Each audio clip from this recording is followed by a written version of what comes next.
Welcome back Gauri tips. ఈరోజు మనం basic electronics అంటే బిఈ ఇంపార్టెంట్ టాపిక్స్ చేయండికి R20 అండ్ సమ్టైమ్స్ R19 కూడా రిపీట్ అయిన క్వశ్చన్స్. R23కి ఏంటంటే ఇది సిలబస్ అంటే మాకు బిఈకి అడిగారు కదా, R20 R16 వాళ్ళకి, వీళ్ళకి ఏంటంటే ఇంకో నేమ్తో వచ్చింది, but in the syllabus are same.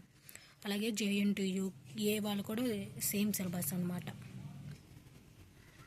Unit 1 N-type and P-type semiconductors, half-wave and full-wave rectifiers, semiconductor vs conductor vs insulator with difference అడుగుతారు. Diode and regulators.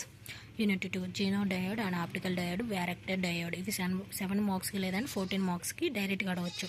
తర్వాత Unit 3 Transistor, Azion, amplifier and switch, PJT structure and operations, transistor characteristics. Unit 4 JFET vs MOSFET. తర్వాత వీటి మేజర్గా అంటే advantage disadvantage అడుగుతారు. తర్వాత difference between అడుగుతారు. Characteristics and parameters కూడా అడగచ్చు. తర్వాత ఫిట్ బేసిక్స్, అడ్వాంటేజ్ డిసడ్వాంటేజ్ కూడా సమ్టైమ్స్ అడుగుతాడు.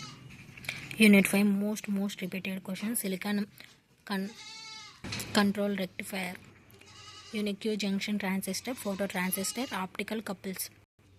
కావాలంటే స్క్రీన్ షాట్ తీసుకోండి. It is the most important and repeated questions in the JNTUకే కూడా. మీకు ఏమైనా క్వశ్చన్స్ ఉన్నా, ఏమైనా డౌట్లు ఉన్నా కామెంట్ బాక్స్లో కామెంట్ చేయండి. దాని గురించి డెప్త్గా చెప్పడం నేను మళ్ళీ దానికోసం ఇంకో వీడియో అయినా చేస్తాను. Thank you for watching. Please subscribe, like and share.